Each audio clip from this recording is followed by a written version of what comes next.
Hi, and welcome to week 2 of SSCI4020 Leadership and Administration.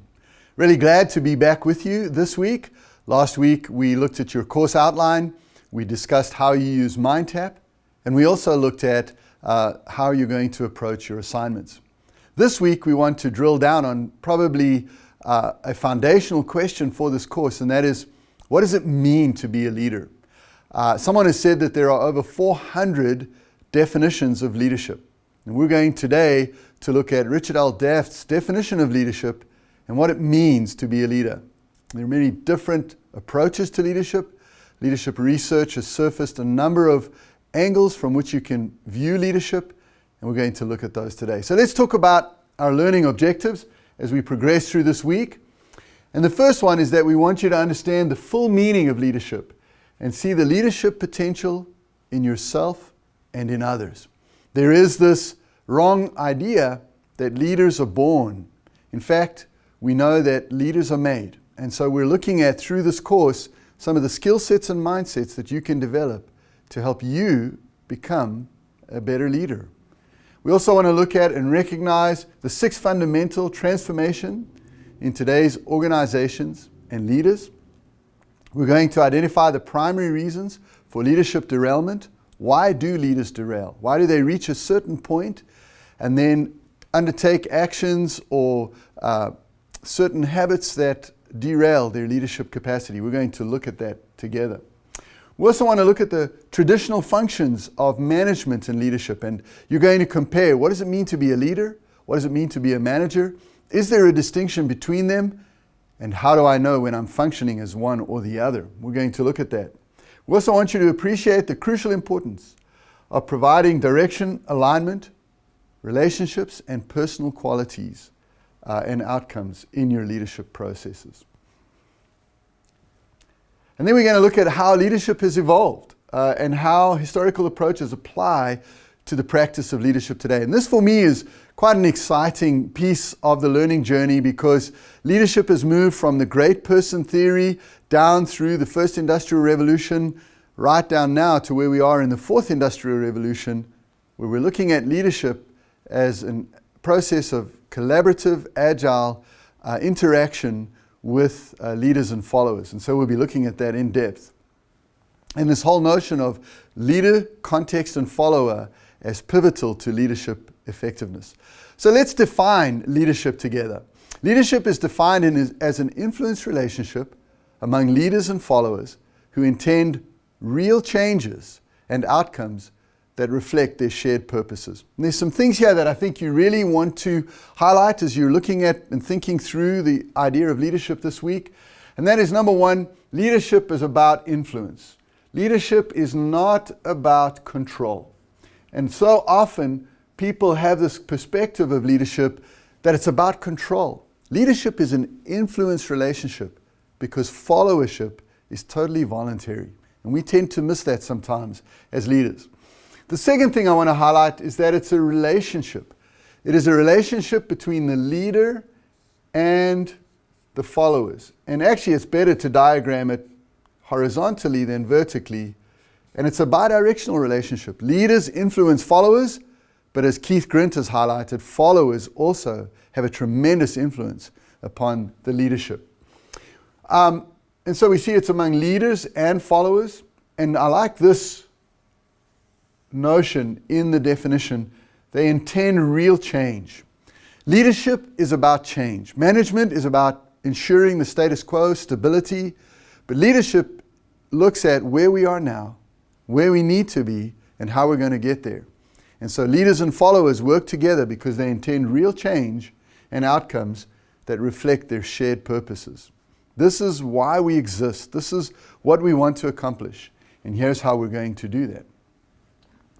And so when you look at leadership and you think about leadership, we realize that these are some of the core components. Number one, there has to be intention. Leaders act with intent. I think of President Nelson Mandela, my president in South Africa. He intended real change. There was a great discomfort with the apartheid and racial discrimination that existed in that country. And so he, together with others, acted with intent to bring about change. That's the first reality of leadership, is that there must be intention. The second aspect of leadership is that leaders take personal responsibility. They realize, if no one else is going to do this, I need to do this. So they act with personal responsibility, and they act with integrity.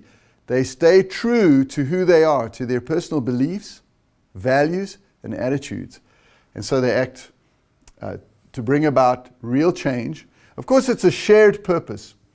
And so we know, for instance, as I use the example of Nelson Mandela or Mahatma Gandhi, there was a shared purpose to bring about change in the nation because the status quo was not acceptable.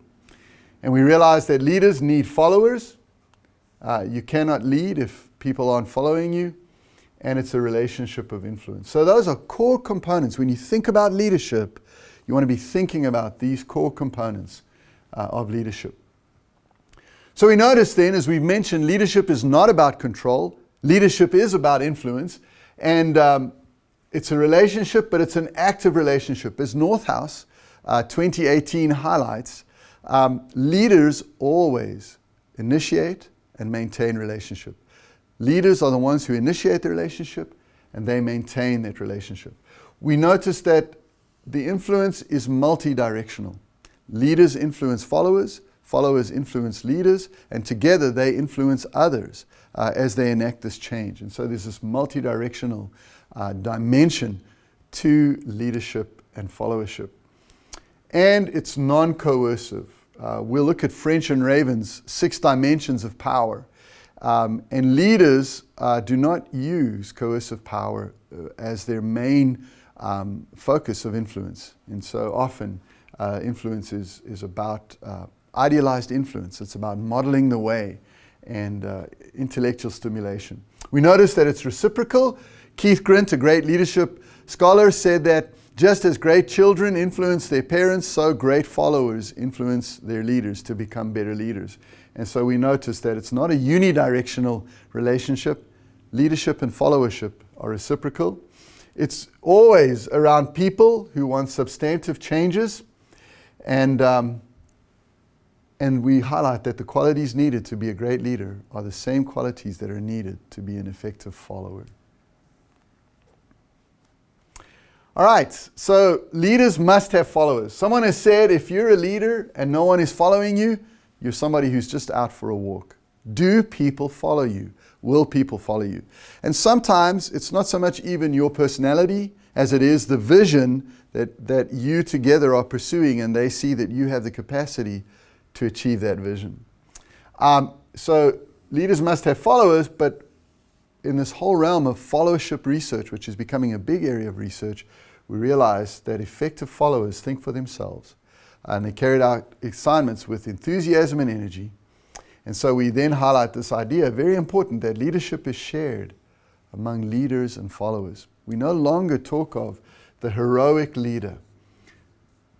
We look at leader as human capital, but leadership as social capital. And leaders and followers together form this domain called leadership as they act together to bring about change. And so everyone then should be fully engaged. Everyone should accept higher levels of responsibility as together they lead towards this shared purpose. So very quickly, I want to highlight this idea of paradigms, and then the old paradigm of leadership and the new paradigm of leadership. A paradigm is a shared mindset that represents a fundamental way of thinking about, perceiving, and understanding the world. The paradigm is how you perceive and think about the world. And we have certain paradigms about leadership. Think of Donald Trump. What is his paradigm of leadership? Think of someone like Justin Trudeau. What is his paradigm of leadership? Think of Elon Musk or many others, Bill Gates. They all conjure up this paradigm, this idea of a construct of ideas around leadership. And so when we think about this, I want us very quickly to look at the old paradigm of leadership and the new paradigm of leadership. In the old paradigm, the leader was a stabilizer. And that's because the leader functioned in a very stable environment. We no longer are in a stable environment. We now function in what we call a VUCA environment. Volatile, uncertain, complex, and ambiguous. And so the role of the leader then cannot be to bring stability, because that's an impossible construct in today's Industry 4.0 context.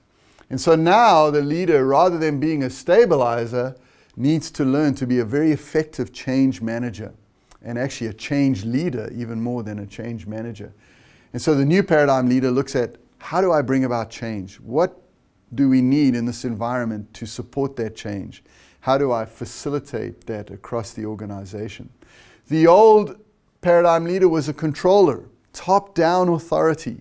The new paradigm leader is much more of a facilitator. And later on in the course, we'll look at how to determine when to facilitate as a leader and when to make the judgments yourself using the Vroom-Jago decision-making model. Very exciting approach to working out when to make decisions and when to facilitate those decisions with others. The old leader was a competitor. But in a world of scarce resources with volatility, uncertainty, complexity, and ambiguity, we need to collaborate. We need to learn to work together with many other stakeholders to ensure effective outcomes. The old leader was a diversity avoider, and oftentimes could work in a very monocultural, homogenous kind of domain. But the new leader must be a diversity promoter. And diversity, as we know, brings great strength to teams and great strength to organizations. And we live in a diverse world. And so the new leader has to be a diversity promoter. We've also said we're in the post-heroic leadership stage. The old leader was a hero. The new leader must be humble. A colleague of mine has written a fantastic article on how leadership hubris undermines leadership effectiveness. The new leader is a leader who acts with humility. Many more things you'll be looking at this week. These are just some of the key things you want to drill down on. I hope that you'll enjoy working through what it means to be a leader as you build that foundational understanding of what leadership is. Thank you.